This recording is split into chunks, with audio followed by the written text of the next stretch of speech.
Assalamualaikum warahmatullahi wabarakatuh.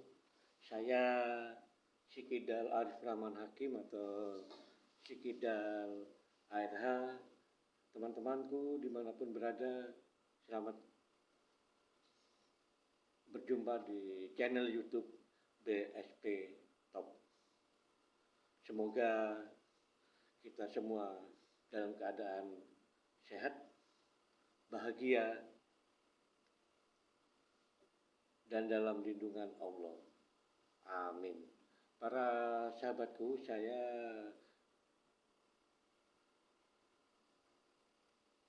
seorang wartawan dan atlet tenis meja. Saya termasuk salah seorang yang senang pada orang-orang yang bersuara kritis. Saya suka pada orang-orang yang berani menyampaikan pendapatnya secara terus terang. Demikian juga di dunia tenis meja. Saya mendukung orang-orang yang melancarkan protes terhadap hal-hal yang dinilai nggak beres dalam turnamen tenis meja. Itu saya salut pada orang-orang yang seperti itu, protesnya sesuai fakta. Kebanyakan yang diprotes adalah soal penempatan kelas atau divisi para pemain.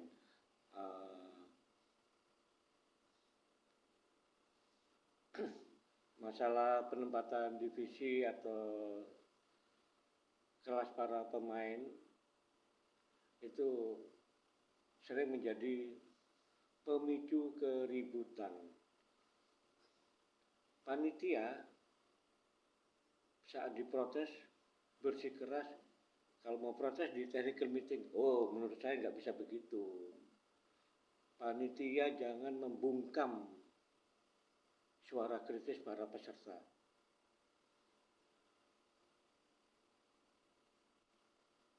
Protes boleh dong dilakukan di saat turnamen berjalan kalau memang pemain nggak sesuai kelasnya.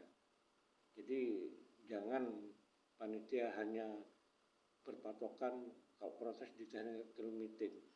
Nggak bisa begitu. Jadi sah-sah saja para peserta memprotes di saat bertanding. Ternyata lawan yang dihadapi seharusnya bermain di divisi 5 atau bisa muncul di divisi 8. Ini karena ketidaktahuan panitia atau mungkin karena sengaja dilolosin supaya orang itu menjadi juara. Ini memang sering terjadi keributan soal kelas.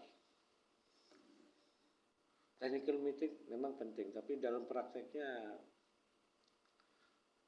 proses-proses itu muncul di saat turnamen sudah berjalan.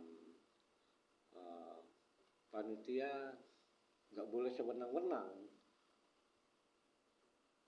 dengan mengatakan keputusan final di technical meeting. Kalau peserta keberatan bermain, uang pendaftaran dikembalikan. Itu nggak bijaksana, nggak tampung aspirasi atau suara kritis para peserta. Boleh dong peserta memprotes karena mereka tahu lawan yang dihadapi nggak sekelas, levelnya jauh di atas, tapi oleh panitia dilolosin bermain di divisi bawah. Kebanyakan sih pemain-pemain bagus yang kemudian karena anggota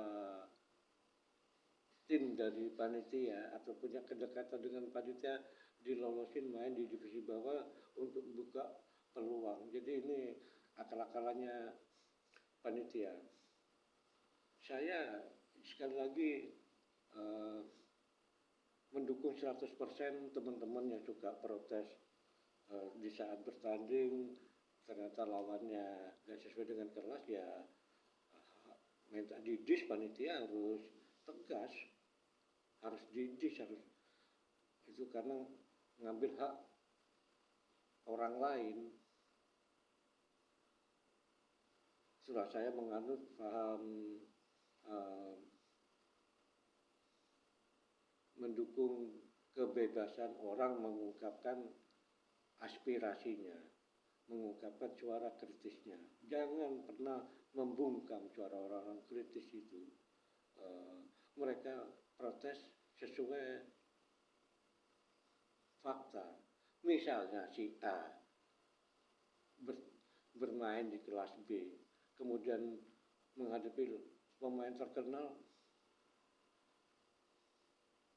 yang seharusnya bermain di kelas A kok bisa main di kelas B.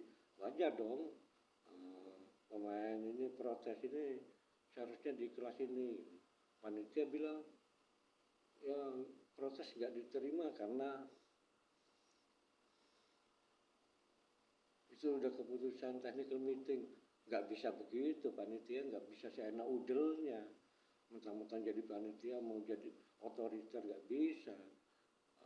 Serap aspirasi itu dan harus berdasarkan fakta. Memang pemain yang dimasukkan kelas B itu yang seharusnya A nggak pas di situ. Makanya kalau saya mengikuti turnamen atau nonton turnamen, ada protes-protes yang sedang berjalan soal ketidaktepatan panitia menaruh pemain di kelas yang proporsional, saya support. Terus lanjutkan protes-protes kayak gitu. Anda jangan pernah berhenti melakukan aksi protes, tapi dalam konteks yang proporsional. Jadi prosesnya nggak ngawur. Jadi protes sebaiknya dilakukan sebelum bertanding. Jangan setelah kalah baru protes. Silakan teman-teman, saya dukung terus bersuara kritis di dunia turnamen tenis meja. Dan panitia jangan sembarangan, jangan macam-macam membungkam suara kritis para peserta. Para peserta punya hak menyampaikan aspirasinya dan jangan berpatokan hanya pada technical meeting. Patokannya itu bisa juga dilakukan pada saat bertanding di set pertama. Ini memang pemain ini nggak sesuai kelasnya, langsung aja didis. Jangan dikasih kesempatan pemain itu ngasih full, di full berapapun dia tetap unggul. Jadi panitia harus bijak mendengar aspirasi atau suara kritis para peserta.